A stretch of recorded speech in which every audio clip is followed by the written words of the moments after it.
V4U media நேயர்களுக்கு வணக்கம். இந்த வாரம் திரைக்கு வந்திருக்க பேரன்பும் பெருங்கோபமும் திரைப்படத்தை பற்றி தான் நம்ம பார்க்க போறோம். பேரன்பானவங்களுக்கு பெருங்கோபம் எப்படி வந்தது, ஏன் வருது அப்படிங்கிறது விடை இந்த படம் தான் சொல்லுது.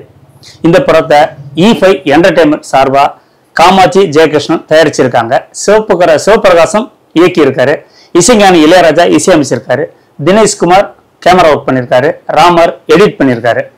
விஜித் பச்சன், ஷாலி நிவேகாஸ், மைம் கோபி, அருள்தாஸ், தீபா சங்கர், ஷாய் வினோத், வலீனா, பாபா சிலத்தரை, இன்னும் சிலர் இந்த படத்தில் நடிச்சிருக்காங்க. இந்த படம் முழுக்க ஜாதி வன்மம், கொலை, அதாவது ஆணவ கொலை, கௌரவ கொலை அப்படின்னு சொல்லுவாங்களா, அதை பத்தி முழுக்க ஜாதியை பத்தி இந்த படம் எடுத்திருக்காங்க. இந்த படத்துல வர சம்பவங்களை பார்க்கும்போது நம்ம தினசரி நாளிதழ்கள் தொலைக்காட்சியில பார்த்த சம்பவங்கள், எங்கெங்க நடக்கிற சம்பவத்தை மையப்படுத்தித்தான் இந்த கதை எடுத்திருக்காங்க அப்படின்னு தான் நினைக்க தோணுது. ஏன்னா படம் அந்த மாதிரி தான் நமக்கும் போகுது. ஏன்னா படம் ஓப்பனிங்க பார்த்தீங்கன்னா ரயில் தண்டவாளத்தில் கைகால் தனித்தனியா ஒரு டெட் பாடி கிடக்குது. அதனை தொடர்ந்து ஒரு காதல் ஜோடி சேர்த்து வச்சவொடனே அதில் பிடிச்சி அந்த பையனை உயிரோட கொளுத்திடுறாங்க. பொண்ணுக்கு காதல விஷத்தை ஊற்றி மனநல பாதிக்கப்பட்டாலும் ஆக்கிடுறாங்க. ஸோ இதெல்லாம் நடந்த நிறைய ஊர்ல நடந்த உண்மைகள்னா அதை திரைவடியில கொண்டு வந்திருக்காங்க. இந்த காலத்துக்கு இப்படிப்பட்ட தேவையா அவசியமா அப்படிங்கிறத ஒரு கேள்வி இருந்தா கூட எத்தனை படத்துல எப்படிதான் நீங்க சொன்னாலும் அது மறையுமா அப்படிங்கிற கேள்வி நமக்குள்ள இருக்கு. முதல்ல நம்ம மாறுவோமா, நம்ம மாறணும் அப்படிங்கிறத விஷயம். நம்ம மாறுவோமா, நம்மளை தயார்படுத்திக்கிட்டு தான் இதுக்கு விடை சொல்ல முடியும். ஏன்னா இது பொதுவா தமிழ்நாடு ஃபுல்லா அங்கங்க நடக்கிற விஷயங்கள் தான். முன்ன அதிகமா நடந்தது, இப்போ ஓரளவுக்கு குறைஞ்சிருக்கு அப்படிங்கிறதா உண்மை. பட் இதை திரைவடிவில் அவ்வப்போது இந்த மாதிரி கதைகள் வந்துகிட்டே இருக்கு. இந்த படத்தை கதை நாயகனா நம்ம விஜித் பச்சன், அதாவது தங்கர் பச்சனோட பையன் நடிச்சிருக்காரு.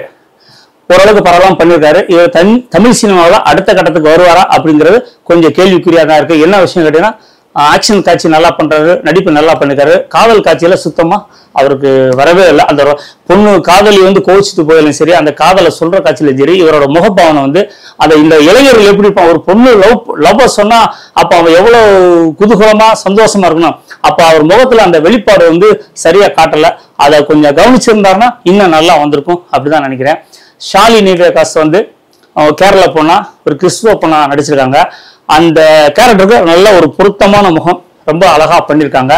இவங்க ஏற்கனவே சில படங்கள்ல வந்த முகங்களா இருக்காங்க, நல்லா நடிச்சிருக்காங்க.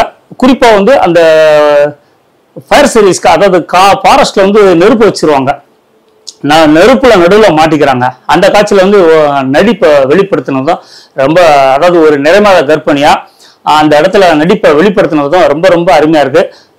தமிழ் சினிமாவில் இவங்க தொடர்ந்து இனிமேல் அடிக்கடி பார்க்கலாம் அப்படிங்கிறது என்னோட ஒரு சினிமா பார்வையாளான கணிப்பு. அந்த அளவுக்கு நல்லா பண்ணியிருக்காங்க. அருள்தாஸ் ஒரு மிகப்பெரிய அடியாள வர்றாரு, மைம் கோபிக்கு அடியாள வர்றாரு. மைம் கோபி மிகப்பெரிய அரசியல்வாதியா வர்றாரு. வீரசக்தின்ற ஒரு ஜாதி தலைவர் வர்றாரு. இவங்க அந்த ஊருக்குள்ள நம்ம ஜாதியை மீறி யாரும் கல்யாணம் பண்ணா அதை நடக்கலாம் பண்ணணும், அப்படி கல்யாணம் பண்ணா அவங்களை கொலை பண்ணணும் அப்படிங்கிற வைராக்கியத்துல தான் வர்றாங்க. பட் இவங்கள கதாநாயகன் எப்படி வெல்றாரு அப்படிங்கிற விஷயம் தான் படத்துல ஹைலைட்டு. பட் ஆனா அந்த படத்துல சொன்ன விஷயம் உண்மையிலே இயக்குனருக்கு ஒரு சல்யூட் அடிச்சாகணும். ஏன்னு கேட்டீங்கன்னா, விஜித் பசன் ஒரு புது ஹீரோ. இவர் மிகப்பெரிய மைம் கோபியா இருக்கட்டும், வீரசக்தியா இருக்கட்டும், அருள்தாஸ், இவங்கள எதிர்த்து சண்டை போட்டு, ஏன்னா இவங்கள பெரிய படைபலம் உள்ளவங்க, இவங்களை எதிர்த்து சண்டை போட்டு இந்த கிளைமாக்ஸ் கொண்டு வந்திருந்தா இந்த படம் பெருசா பேசப்பட்டிருக்காது. ஏன்னா இவர் புது நடிகர். ஏன்னா ஒரு நல்ல மாஸ் ஹீரோ இவங்களை அடிச்சு போடுறாங்க, ஜனங்க கைதட்டி ரசிப்பாங்க, ஏத்துக்குவாங்க. இவர் புது ஹீரோ. இவரால் என்ன பண்ணுமோ புத்திசாலித்தனத்தை யூஸ் பண்ணி இவங்க அரசியல்வாதியும் சரி, அந்த பெரிய தொழிலதிபரும் சரி, ஜாதி தலைவரும் சரி, எப்படி பழி வாங்குறாருன்னா படத்துல ரொம்ப ஒரு உச்சபட்ச, அதாவது ரொம்ப அருமையான காட்சின்னு தான் சொல்லணும். அந்த அளவுக்கு படத்தை தெளிவா எடுத்து வச்சு நல்லா வச்சிருக்காங்க. சண்டை போடாம இப்படி ஒரு புத்திசாலித்தனை பயன்படுத்தி சொன்ன விஷயம் வரவேற்க வேண்டிய விஷயம் நல்லாவும் இருக்கு. பட் மக்கள் கையில தான் இந்த பேரன்பும் பெருங்கோபமும் எப்படி வரவேற்க போகுங்கிறத உங்களோட நானும் பொறுத்திருந்து பார்த்துக்கிறேன். இந்த வீடியோக்கு லைக் போடுங்க, கமெண்ட் பண்ணுங்க, ஷேர் பண்ணுங்க.